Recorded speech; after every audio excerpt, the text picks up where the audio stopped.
یہ الگ بات ہے کہ اللہ نے اتنی بڑی نعمت ہمیں زمین کی شکل میں دی، اب اس زمین کی چھاتی پر آپ ایک کرسی اور ٹیبل لگا کر لاٹری کے ٹکٹ بھی بیچ رہے ہو۔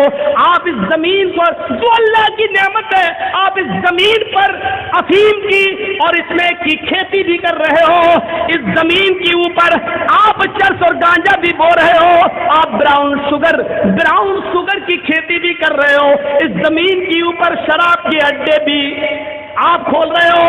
جو اللہ اس زمین کو ہموار کر سکتا ہے، ہمارے فائدے کے لیے بنا سکتا ہے، اس زمین کی چھاتی پر یہ گناہوں کے اڈے کھولنے والوں، تمہارے کاروبار کو قارون کے خزانے کی طرح اور قارون کے ساتھ قارون کی طرح تمہیں بھی دھسانے پر وہ قادر ہے، جس طرح قارون کو اس کے خزانے کے ساتھ زمین کے اندر دھسا دیا۔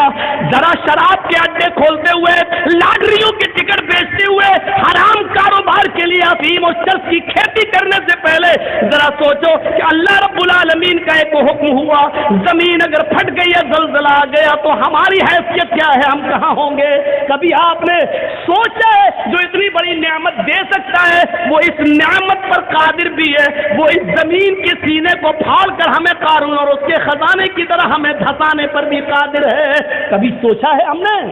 بسم اللہ الرحمن الرحیم کے بعد جو شروع ہوتی ہے قرآن کی، وہ یہاں سے شروع ہوتی ہے الحمدللہ رب العالمین۔ پہلے اس لفظ کے اوپر غور کیجئے، رب العالمین۔ زندگی دینے والا کہتا ہے کہ زندگی ہم نے دے دی ہے، اس زندگی کی پرورش بھی ہم کرتے ہیں۔ تمام تعریفیں اس اللہ کی بیان کرو جو دونوں جہان کا پالنہار ہے۔ زندگی اس نے ہمیں اور آپ کو دی، زندگی کافر کو بھی دی، زندگی غیر مسلموں کو بھی دی، زندگی یہود و نصارہ کو بھی دی، اور زندگی جانوروں کو بھی دی، زندگی بچوں کو بھی دی، زندگی دوست کو بھی دی اور زندگی دشمن کو بھی دی، زندگی اپنے اوپر ایمان لانے والوں کو بھی دی اور زندگی اپنے اوپر ایمان نہ لانے والوں کو بھی دی یا نہیں دی؟ دیکھ لیجیے آپ۔ کیا تم تعریف کرو گے؟ مولانا جرجیس بہت اچھا بولتے، مولانا فلاں بہت اچھا بولتے، ارے ان کی تقریر۔ آپ لوگ تو جلسہ سننے نہیں، نمبر دینے آتے ہیں۔ یہ پہلا جلسے میں یہ پہلا اسٹیج ایسا ہوتا ہے جہاں مولویوں کا فیصلہ پبلک کرتی ہے، جہاں قرآن و حدیث نہ جاننے والے لوگ نمبر دیتے ہیں کہ پہلے نمبر پہ کون سے مولانا اچھے رہے، دوسرے نمبر پہ کون سے اچھے رہے، تیسرے نمبر پہ کس کی تقریر اچھی ہوئی۔ یہ پہلا ایک ایسا منچ اور پہلا ایک ایسا اسٹیج ہوتا ہے جہاں ہم جیسے مولویوں کا فیصلہ ان پڑھ اور جاہل عوام کرتی ہے کہ پہلا نمبر کس کا، دوسرا نمبر کس کا، تیسرا نمبر کس کا۔ ایک اکھاڑا بنا ہوا ہے، یہ ایک دنگل بنا ہوا ہے جلسہ۔ مولویوں کی تقریر کے فیصلے آپ کرو گے، علماء کے جلسوں کے فیصلے آپ کرو گے کہ پہلے نمبر پہ اچھا کون بولا، دوسرے نمبر پہ اچھا کون، ہاں وہ سب سے اچھی تقریر ان کی رہی، اس کے بعد اس کی رہی، اس کے بعد اس کی رہی، آپ نمبر دیں گے؟ قرآن و حدیث کو نمبر دیے جائیں گے؟ ذرا سوچیے آپ کیا تعریف کرو گے؟ تعریف تو اس رب کی ہے۔ الحمدللہ، تمام تعریفیں اللہ کے لیے ہیں۔ کس اللہ کے لیے؟ رب العالمین، جو رب العالمین ہے۔ اس نے یہ نہیں کہا کہ ہم رب المسلمین ہیں، صرف مسلمانوں کو پالتے ہیں، یہ نہیں کہا۔ اس نے یہ نہیں کہا رب المتقین، ہم صرف متقیوں کو پالتے ہیں، جو ہم سے ڈرے گا ہم اس کو روزی دیں گے، نہیں۔